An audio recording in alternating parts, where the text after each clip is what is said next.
Well, the situation in St. Helens has, for good reason, gotten a lot of attention lately, but child abuse in schools happens all over.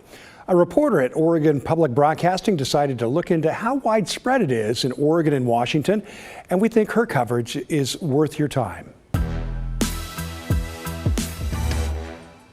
Education reporter Natalie Pate looked into reports of sexual misconduct in schools, and she found that about 1 in 10 students across the country will experience some form of sexual misconduct at the hands of an educator by the time they graduate high school.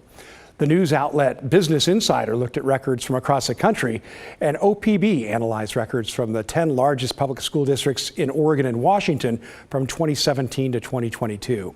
They found that in Oregon and Washington, about 2 kids per classroom will experience some kind of sexual misconduct before graduating.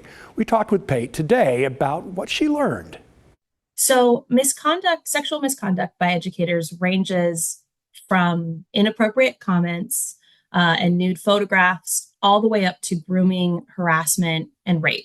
Most participants in a recent nationwide study experienced the lower end of that, the crude comments. And that isn't to at all diminish that experience, but the vast majority was on that end of things.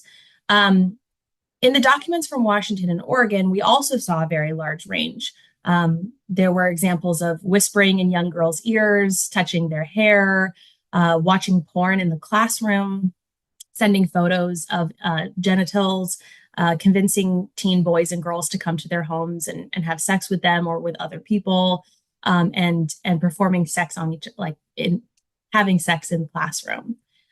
So it's definitely, some of the examples were far more graphic, and it definitely has a wide range.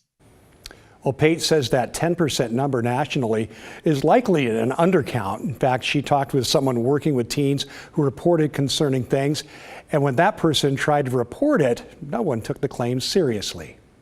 There are going to be times when students say something or rumors spread. Those things do happen. However, advocates have really stressed that, if a student expresses a concern, no matter how small it may be, that could be the tip of the iceberg. That could be a red flag. That is something to pay attention to. I definitely heard from people who I interviewed from the story, school employees feeling like they were taking it seriously, but the people they reported up to didn't, or some of their coworkers didn't believe the students' concerns. Well, if you want to check out the full article, it's posted right now over at opb.org.